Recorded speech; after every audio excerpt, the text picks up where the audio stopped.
Créateur de toutes choses. Adonai, tu réponds quand je t'appelle. Adonai, assis sur un trône très élevé, le Dieu qui règne d'âge en âge, de génération à génération. Merci parce que tu es présent au milieu de nous. Seigneur, tu nous réponds quand nous t'appelons. Tu réponds quand nous venons à toi. Il est écrit dans la parole de Dieu, toi qui écoutes la prière, tous les hommes viendront vers toi.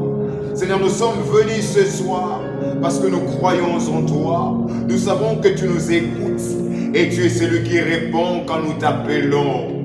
Laisse que ton nom soit béni. Laisse que ton nom soit élevé, toi le Dieu de cieux.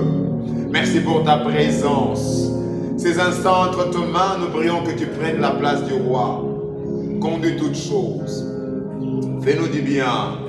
C'est dans le précieux nom de Jésus que nous avons prié et nous disons tous Amen.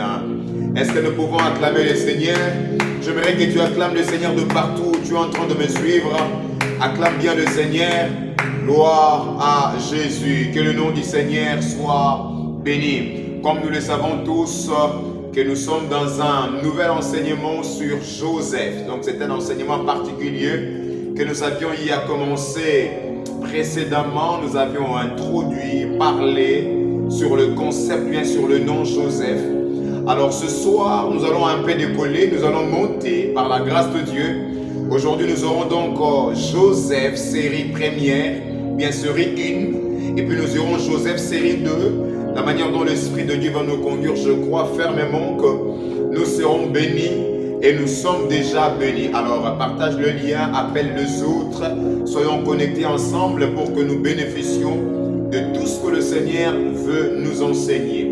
Mais de manière particulière, ce soir, je vais parler de Joseph, mais je veux plus marteler sur les rencontres indispensables, les rencontres obligatoires dans la vie d'un enfant de Dieu.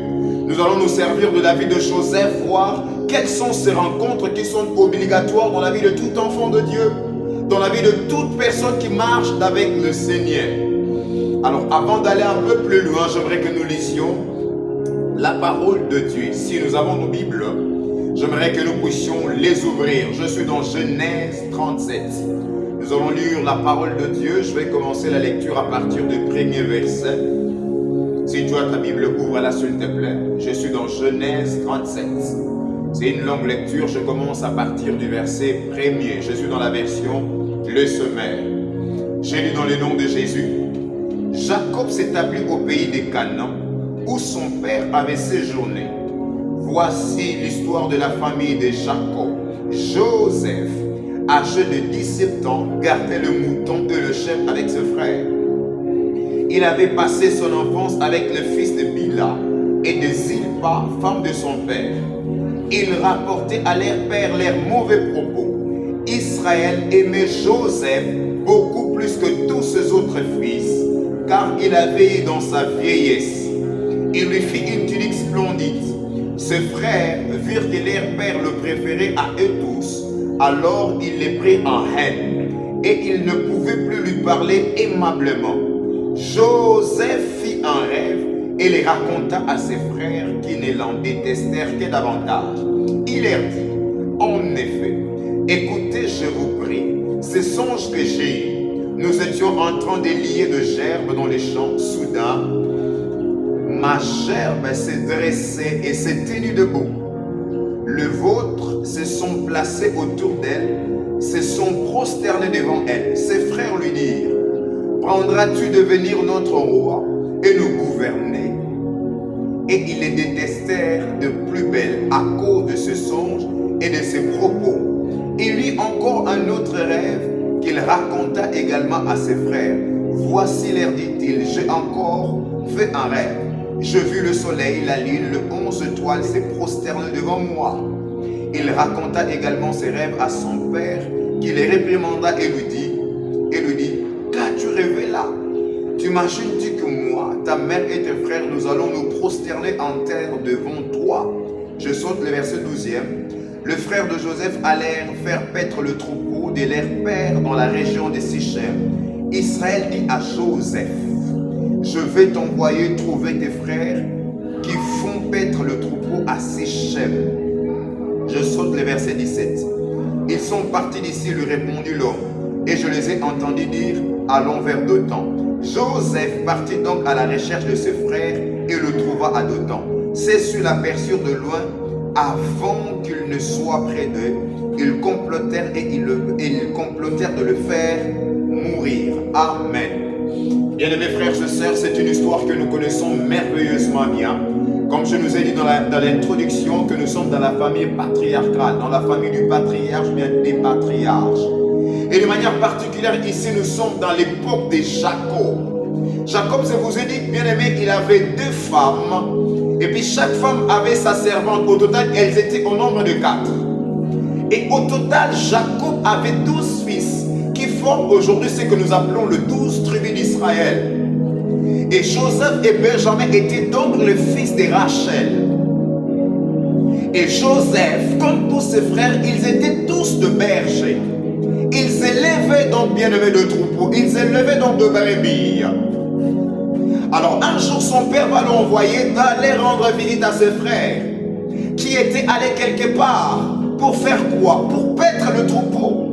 Mais avant que nous allions un peu plus loin, bien aimés frères et sœurs, retenons bien ce soir que je vais parler de Joseph, mais de manière singulière, je vais parler des rencontres indispensables, les rencontres obligatoires. Joseph en a connu 4 rencontres obligatoires dans la vie de Joseph que nous allons tous ensemble développer pendant ces temps. Ces 4 rencontres sont obligatoires parce que tout enfant de Dieu, en analysant profondément la vie de Joseph, tout enfant de Dieu est obligé, est censé passer par ces 4 rencontres. Raison pour laquelle je les ai intitulées les 4 rencontres obligatoires, ou bien les 4 rencontres péremptoires, frères et sœurs. Et donc nous voyons dans le chapitre 37 que nous venons de lire, Joseph était avec son père, Joseph était avec tous ses frères. Et de manière particulière, la Bible donne des détails que Joseph était le plus aimé de tous ses frères. Joseph était le plus aimé, raison pour laquelle son père l'avait conçu même une robe qu'on appelle un habit bigarré de plusieurs couleurs. Et donc Joseph est allé ensuite rendre visite à ses frères. Nous connaissons bien cette histoire à cause de ses songes, à cause de ses rêves. Ses frères l'ont haï, bien-aimés frères et sœurs. Alors je vais rapidement parler de ces 4 rencontres. Ces rencontres sont donc obligatoires. Toute personne qui marche avec le Seigneur dans sa vie doit s'attendre à ces 4 rencontres particulières. Et nous voyons donc dans le chapitre 37, Joseph est avec ses frères. Joseph est dans le cercle familial. Et donc la première rencontre que Joseph a eu à faire dans sa vie, c'est la rencontre avec sa famille, de manière particulière avec ses frères. Et qui devons-nous retenir de cette rencontre, de cette première rencontre? Joseph a rencontré, était avec ses frères, dans les cercles donc familial. La Bible dit qu'il était le plus aimé. Son père l'aimait beaucoup. Son père l'avait conçu un habit bigarré. Et un beau matin, la Bible dit que Joseph a fait de rêves, de visions. Et il les a tous racontés et à son père et à ses frères. La parole de Dieu déclare que ses frères l'ont haï à cause de ses visions, à cause de ses rêves. Et un jour, lorsque son père, ils se sont réveillés le matin, son père lui a dit, j'aimerais que tu ailles rendre visite à tes frères, parce que tes frères sont en train de paître le troupeau. Joseph a pris l'initiative d'aller vers ses frères. Alors que Joseph allait vers ses frères ont remarqué la présence de Joseph de loin. Ses frères ont dit, voilà, le faiseur de songes arrive. Ses frères se sont complotés pour tuer Joseph. Mais nous connaissons tous, à cause des rebelles, ils ont jeté Joseph dans une citerne qui était sans eau, il n'y avait point d'eau. Et plus tard, Joseph a été vendu par ses frères, par les marchands, par la caravane de marchands qui allait en Égypte. Joseph a été vendu. Je vous ai dit, frères et sœurs, la première rencontre, c'est dans le cercle familial par ses frères. Et dans cette première rencontre, ce que nous devons retenir, Joseph a été trahi par ses frères. Joseph a connu la trahison par ses frères. Ce sont ses frères qui lui ont vendu. Joseph a été vendu par ses frères. La cause principale, c'était la haine. Ses frères étaient jaloux de Joseph. Ses frères l'avaient haï. Et il a été vendu par ses frères. Bien-aimés frères et sœurs, je me suis rendu compte. Plusieurs personnes ont été trahies que par leurs proches. Les frères symbolisent ceux-là qui sont autour de nous dans le cercle le plus restreint. Les frères symbolisent aussi ceux-là qui vivent avec nous. Ceux-là qui nous sont proches. Et Joseph a été trahi par ses proches. Joseph a été vendu par ses proches. Bien-aimés, toutes les fois que nous sommes trahis, toutes les fois que nous avons eu à connaître la trahison, ce ne sont pas les personnes éloignées. Ce sont les personnes qui sont proches de nous. Et c'est le cas de Joseph. Il a été vendu par ses frères. Il a été trahi par ses frères. Bien-aimé, de manière générale, toi qui es en train de me suivre, la trahison, généralement, ça ne vient pas de loin. La trahison nous vient souvent de nos proches. Et Joseph a été trahi par ses frères. C'est donc la première rencontre, la rencontre qui a généré la trahison. Et tout enfant de Dieu, toute personne qui marche avec Dieu est censée expérimenter cette première rencontre. La rencontre de la trahison. Il a été trahi par ses frères. Il a été trahi par ceux-là qui vivent autour de lui, bien-aimé. C'est possible, bien-aimés frères et sœurs.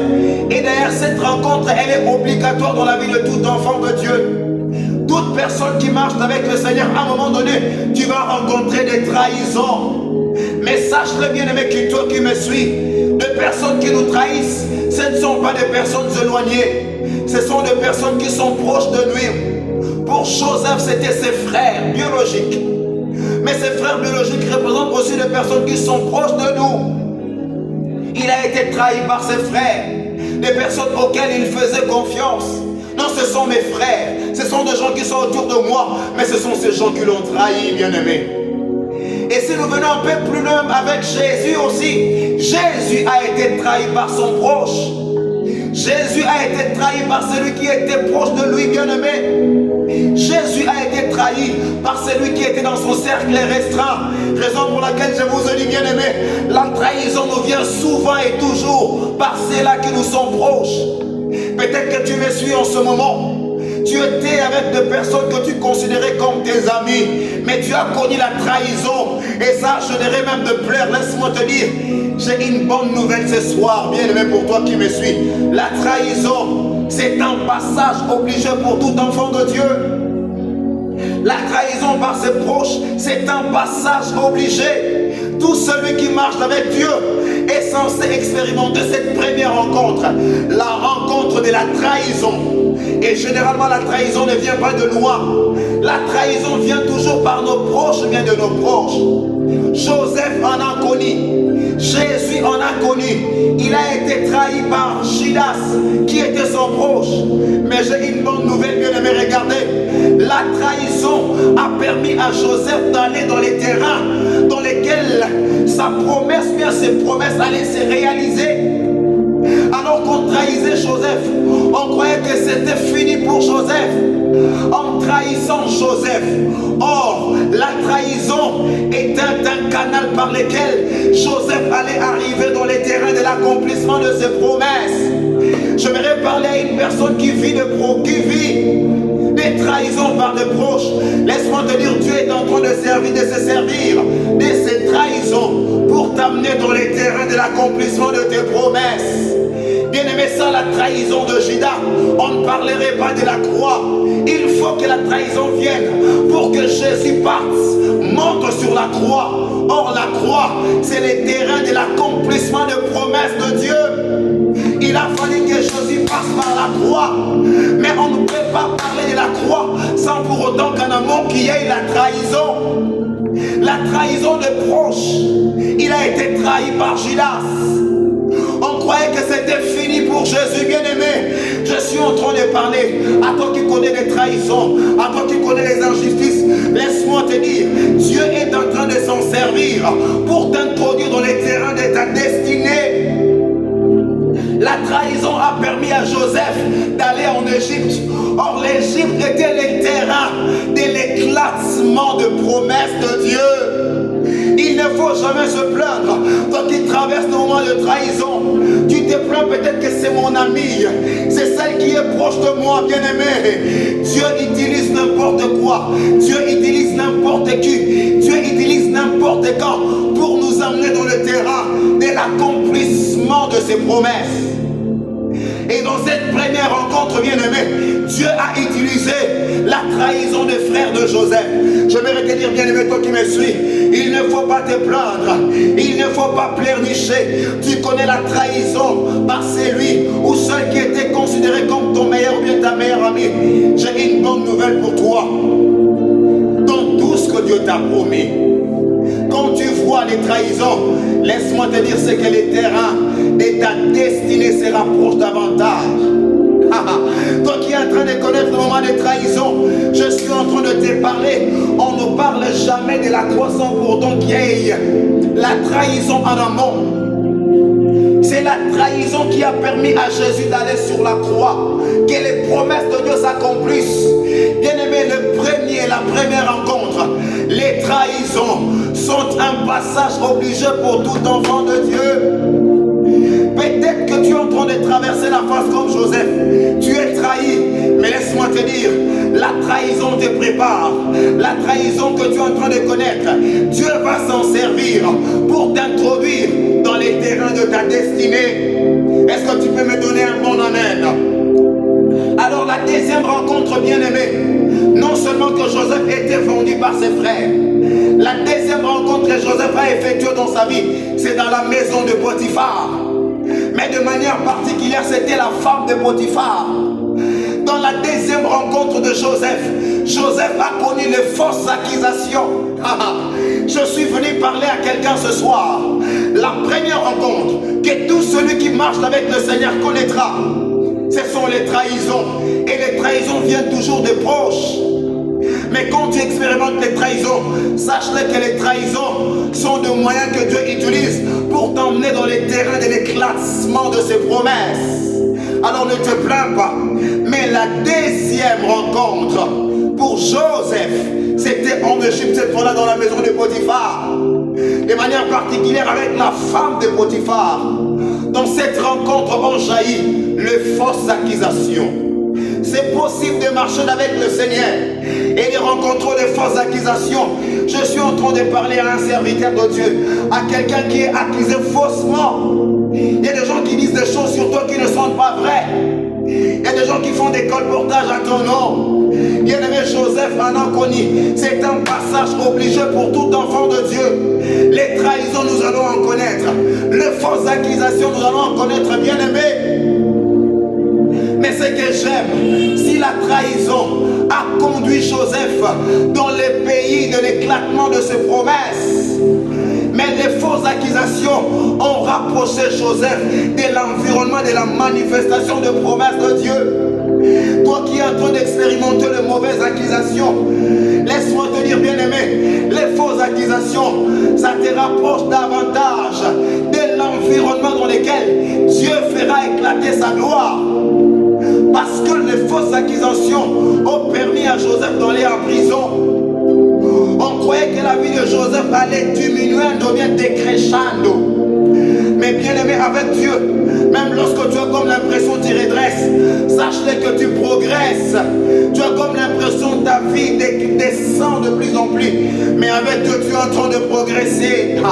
Les fausses accusations te rapprochent dans l'environnement dans lequel tu vas expérimenter le miracle de Dieu. C'est ce qui s'est passé dans la vie de Joseph. Parce que c'est dans la prison que tout a commencé. Lorsqu'il a expérimenté les fausses accusations, il est allé en prison. Et en prison, bien aimé, il a rencontré la troisième rencontre. Il a rencontré les chansons et les panetiers. Mais de manière particulière, la Bible dit lorsque Joseph a interprété le songe, les rêves des chansons et des panetiers, les choses se sont passées telles que Joseph l'avait dit. Mais la Bible dit, les chansons l'oublia. La troisième rencontre que tout enfant de Dieu est censé expérimenter dans sa vie, c'est la rencontre des oublis.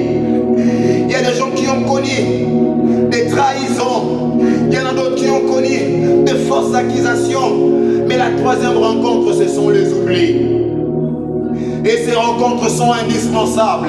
Joseph a été oublié. Je suis en train de parler à une personne qui a été oubliée, frères et sœurs. Lorsque tu expérimentes l'oubli de la part des hommes, les hommes que toi tu as fait du bien, les hommes auxquels tu étais généré, mais tu as expérimenté l'oubli de leur part.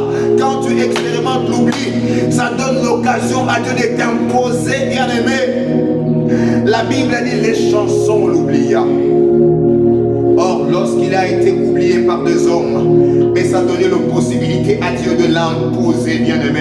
Je suis en train de croire à quelqu'un. Je suis en train de sentir une saison pendant laquelle Dieu va imposer certaines personnes. Il y a des gens qui seront imposés par Dieu. Tu es oublié des hommes, abandonné des hommes, mais Dieu va t'imposer, frère. Toi qui es en train de me suivre en ce moment, parce que Joseph était oublié en prison. Mais c'était pour qu'il soit imposé. Et la dernière rencontre, c'était avec Pharaon. C'était l'éclatement de sa destinée. Je suis en train de voir la destinée de quelqu'un être éclatée, bien-aimé. Mais je suis venu travailler quelqu'un ce soir. Avant que la rencontre avec Pharaon arrive, tu passeras d'abord par la première rencontre. Tu passeras d'abord par la trahison. Mais la trahison émane toujours de nos proches.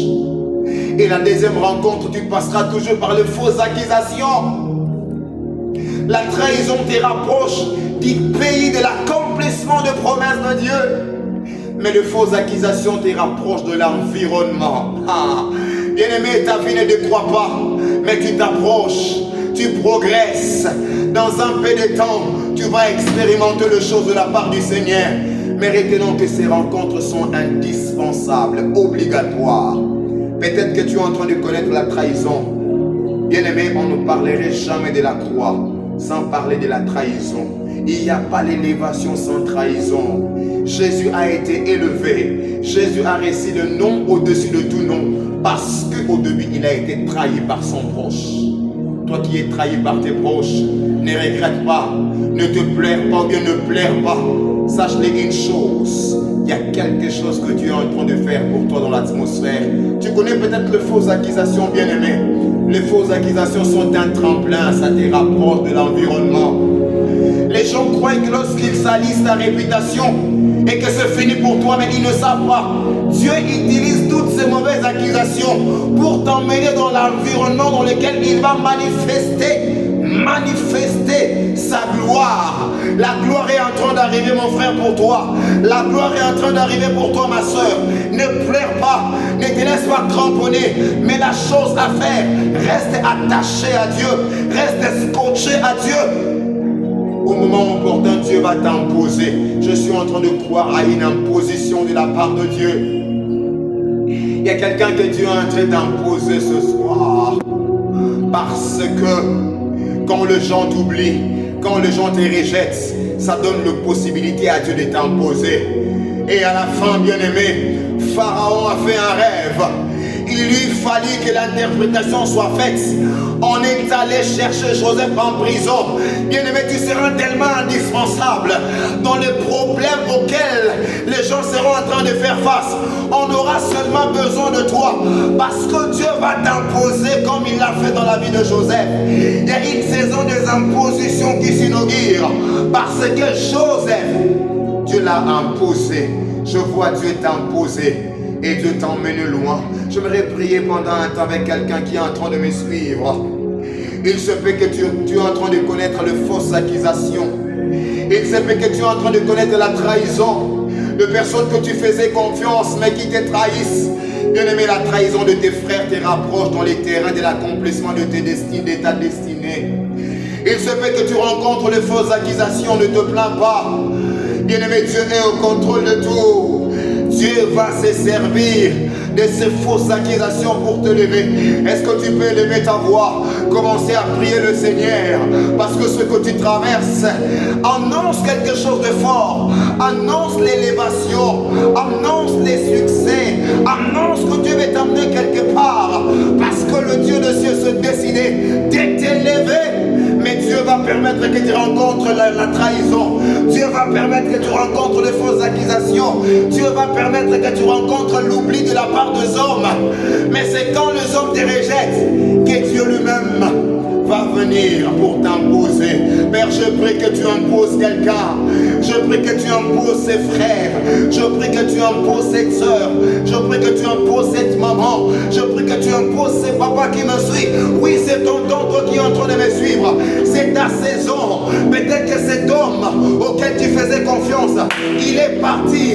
Il t'a oublié. Mais si les hommes t'oublient, toi qui me suis, laisse-moi te dire, ça donne la possibilité à Dieu de t'imposer.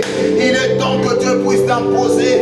Peut-être que tu ne reçois plus des appels comme autrefois. Peut-être que tes proches t'ont oublié.